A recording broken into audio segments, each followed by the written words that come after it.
नमस्कार प्यारे बच्चों, स्वागत है एक लक्ष्य एग्जाम स्टडी में। तो कैसे हैं प्यारे बच्चों? अच्छे हैं? मैं भी अच्छा हूं। और बताइए तैयारी कैसे चल रही है? परीक्षा के अंतिम समय में, अंतिम क्षण में, अंतिम पल में तैयारी बेहतरीन होनी चाहिए प्यारे बच्चों, तभी जो है रिजल्ट अच्छा बनेगा और नंबर आएगा। तो प्यारे बच्चों, आज जो है हम क्लास 10th के हिंदी सब्जेक्ट का एकदम पूरा एक व्याकरण का रस, छंद और अलंकार मुश्किल से 5 मिनट के अंदर हम कंप्लीट कर देंगे प्यारे बच्चों, क्योंकि बहुत कम समय में कंप्लीट करना ही इस समय फायदे की बात होगा प्यारे बच्चों। तो चलिए जुड़ जाइए तुरंत और आ जाइए प्यारे बच्चों।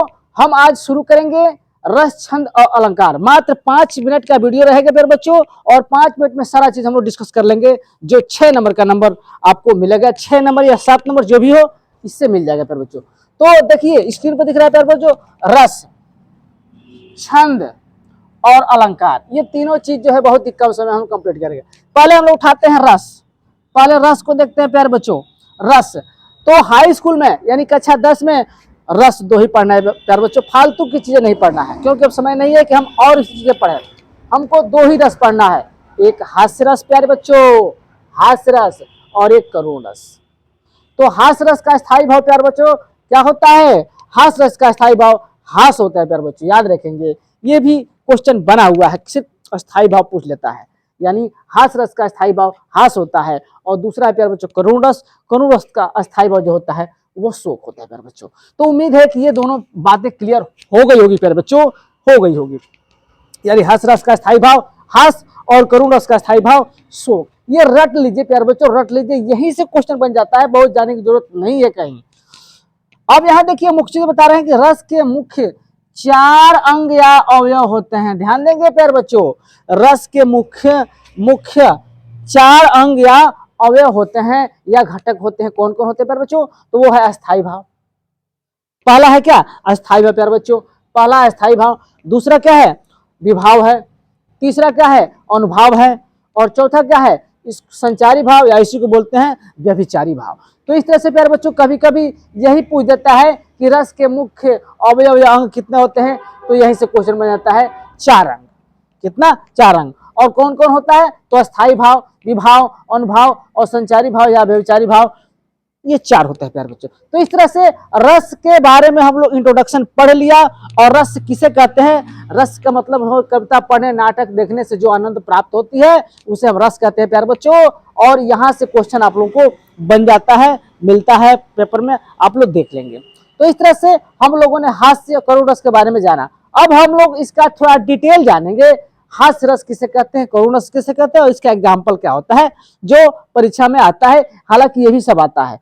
तो उम्मीद है कि ये सब सारे चीजें जो है समझ गए होंगे प्यारे बच्चों। जल्दी से स्क्रीनशॉट ले लीजिए, फिर हम लोग आगे बढ़ते हैं, आगे जो है डिस्कस करते हैं। हाँ प्यारे बच्चों, तो अब हम लोग थोड़ा हास्य रस का थोड़ा सा एक्सप्लेन कर लें, क्योंकि हास्य रस तो पढ़ ही लिए हैं, लेकिन एक्सप्लेन करना भी जरूरी है कि इसके बारे में क्या हास्य रस होता है। अब देखिए, हास्य रस किसी व्यक्ति की अनोखी विचित्र वेशभूषा, रूप, हाव भाव को देखकर अथवा सुनकर अगर हास्य भाव जागृत हो यानी हंसी आ जाए, तो उसी को हम हास्य रस कहते हैं प्यारे बच्चों। यानी कहने का मतलब कि पढ़ने से या देखने से उस हंसी आ जाए, ऐसे काम हो जिससे विचित्र वेशभूषा हो और देख करके हंसी आ जाए, तो वहाँ हास्य रस हो जाता है, यानी हास अस्थायी भाव उत्पन्न हो जाता है प्यारे बच्चों। तो उदाहरण देख लीजिए, बरसत लालच लाल की मुरली धरी लुकाए, सौ करे भवन हंसे दैन कहे नटी जाए। तो इस तरह से अगर उदाहरण आप लोग देखेंगे कि उसमें हंसी की बात कही गई है प्यारे बच्चों, तो वहां निसंकोच हास्य रस को ट्रिक लगाएंगे, जिसका स्थायी भाव हास होता है प्यारे बच्चों। तो इस तरह से हास्य रस हम लोग का कंप्लीट हो गया, इससे बाहर नहीं आएगा। अब है करुण रस, उसको भी देख लेते हैं प्यारे बच्चों। तब तक इसको स्क्रीनशॉट ले लीजिए, फिर हम लोग अगला देख लेते हैं। हाँ तो प्यारे बच्चों, दूसरा जो पढ़ना है वो हम लोग रस देख लेते हैं, करुण रस। करुण रस का मतलब यह हुआ कि जब किसी व्यक्ति या वस्तु के समाप्त होने, नष्ट होने, क्षीण होने, क्षति होने पर हृदय में जो शोक उत्पन्न होता है प्यारे बच्चों, शोक उत्पन्न होता है, उसे ही हम करुण रस कहते हैं। इसका स्थायी भाव शोक होता है प्यारे बच्चों। ऊपर तो हम लिखवा ही दिए हैं कि स्थायी भाव जो है इसका शोक होता है प्यारे बच्चों। फिर से एक बार रिपीट कर दे रहे हैं प्यारे बच्चों कि करुण रस का स्थायी भाव शोक होता है। जैसे अभी तो मुकुट बधा था माथ, अभी तो मुकुट बधा था माथ, हुए कल ही हल्दी के हाथ, खुले न थे लाज के बोल, हाय रुक गई यही संसार। तो प्यारे बच्चों, अगर ऐसे कविता, ऐसे श्लोक, ऐसे पंक्ति अगर मिले तो आप लोग याद रखेंगे कि वो करुण रस है। करुण रस में पढ़ते ही पता चल जाए कि वहां दुख, सुख, सुख और कष्ट, क्षति की व्याख्या या उसमें बताया गया है। तो इस तरह से प्यारे बच्चों याद रखेंगे करुण रस होता है। तो इस तरह से प्यारे बच्चों हमारा जो हाई स्कूल में 2 रस पढ़ना है, हास्य रस और करुण रस, कंप्लीट। जल्दी से स्क्रीनशॉट लीजिए, फिर हम लोग बढ़ते हैं छंद पर। हाँ तो प्यारे बच्चों, अब छंद की बारी है, छंद को देख लेते हैं। तो आप लोग जानते हैं कि हाई स्कूल में छंद 2 ही पढ़ना होता है, सोठा और रोला। याद रखेंगे कि सोठा जो होता है अर्ध सममात्रिक छंद है। तो यह भी पूछा गया प्रश्न है प्यारे बच्चों, सोठा छंद क्या है? अर्ध सममात्रिक छंद है, इसको याद रखेंगे। जबकि रोला क्या है? सममात्रिक छंद है। यहीं से प्रश्न बन जाता है प्यारे बच्चों, एक एक क्वेश्चन तो यहीं से बन जाता है कि सोठा जो है अर्ध सममात्रिक छंद है, जबकि रोला क्या है? सममात्रिक छंद। याद रखेंगे। सोठा छंद को देख लेते हैं। इनमें 4 चरण होते हैं प्यारे बच्चों। सोठा छंद में क्या चरण होते हैं? कितने चरण होते हैं? 4 चरण होते हैं। पहले और तीसरे चरण में, यहाँ ये पहला है, ध्यान देंगे प्यारे बच्चों, इसको पहला चरण बोलते हैं। ये पहला है, ये पहला है और ये तीसरा है ना, पहला और तीसरा, जबकि दूसरा और ये चौथा है। इसको दूसरा और इसको चौथा बोलते हैं। तो याद रखेंगे इसमें 4 चरण होते हैं। पहले और तीसरे चरण में 11-11 मात्राएं, याद रखेंगे इस चीज को, 11-11 मात्राएं। और दूसरे और चौथे चरण में 13-13 मात्राएं होते हैं प्यारे बच्चों, 13-13 मात्राएं होती है। और ये दोहा का क्या होता है? उल्टा होता है प्यारे बच्चों। इस चीज को भी याद रखेंगे कि यह छंद जो है दोहा का उल्टा होता है। जैसे कुंद इंद समदेह, उमा रमन करुणायन, जाहि दीन पर ने करहूं कृपा मर्दन में। इसका मात्राएं नहीं गिनना है प्यारे बच्चों, बस इसमें देख लेना है कि ये 4 चरण है, इसमें पहले और तीसरे में 11-11 और दूसरे और चौथे में 13-13 मात्राएं। तो इस तरह से सोठा छंद हो जाएगा। कोई मात्रा नहीं गिनना है प्यारे बच्चों। ये भी याद रखना है कि सोठा अर्ध सममात्रिक छंद है, जबकि दोहा सममात्रिक छंद है प्यारे बच्चों। तो जल्दी से स्क्रीनशॉट लीजिए और फिर से हम लोग एक और छंद है उसको देख लेते हैं। हाँ तो प्यारे बच्चों, एक और छंद है रोला छंद, इसको देख लेते हैं। ये जो है सम मात्रिक छंद होता है प्यारे बच्चों, और इसमें 4 चरण होते हैं। प्रत्येक चरण मात्राओं की संख्या समान होती है, और इसके प्रत्येक चरण में 11 और 13 मात्राओं पर यति होती है, यानी बैठता है, समान मात्राएं 24 होती है। तो इस तरह से प्यारे बच्चों याद रखेंगे। यहाँ हम एग्जाम्पल नहीं दे रहे हैं, एग्जाम्पल अगर देखना हो तो हमारा वीडियो पड़ा हुआ है, जाकर के कमेंट बॉक्स में देख लेंगे प्यारे बच्चों, हमारे डिस्क्रिप्शन बॉक्स में जाकर के देख लेंगे, पूरा हमारा वीडियो पड़ा हुआ है, ठीक है ना। तो इस तरह से हमारा क्या हो गया? छंद जो है कंप्लीट हो गया। तो चलिए बच्चे जल्दी से स्क्रीनशॉट ले लीजिए, फिर हम लोग आगे बढ़ते हैं अलंकार पे।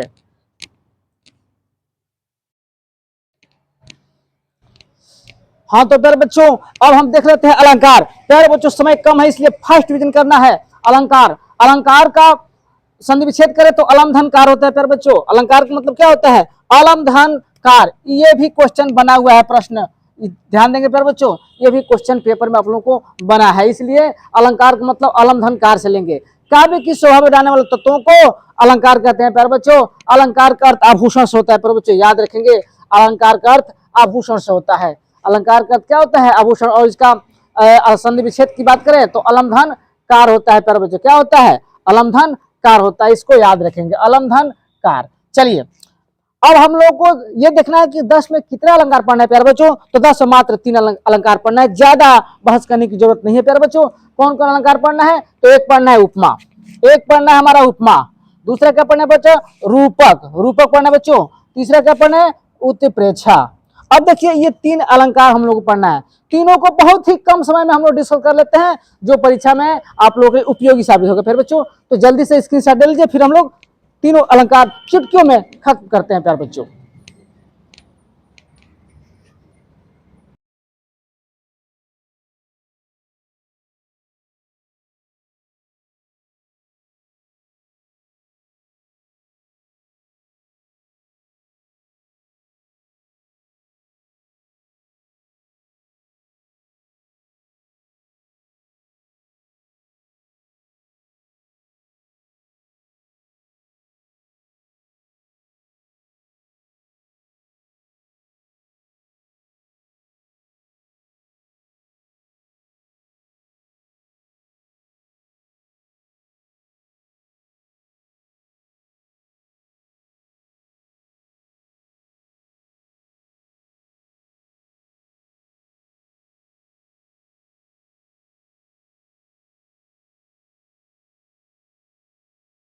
हाँ तो बच्चों सॉरी सॉरी बच्चों सॉरी, हमारी आवाज जो है आप लोगों को सुनाई नहीं दे रही होगी क्योंकि हम माइक वगैरह भूल गए थे। फिर एक बार बता देते हैं प्यारे बच्चों कि उपमा अलंकार क्या होता है कि जब किसी व्यक्ति या वस्तु की तुलना किसी दूसरे व्यक्ति या वस्तु से की जाए तो वहां उपमा अलंकार होता है। क्या समझे?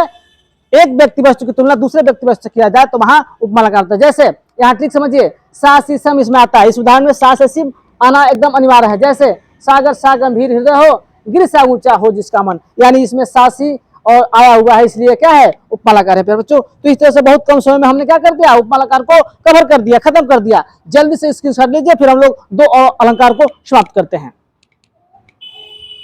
हाँ तो प्यारे बच्चों अगला अलंकार हम लोग देख लेते हैं, रूपक अलंकार। रूपक अलंकार क्या है प्यारे बच्चों? जहां पर उमे और उपमान के बीच के भेद को ही समाप्त कर दिया जाए और उसे एक कर दिया जाए। क्या समझे प्यारे बच्चों?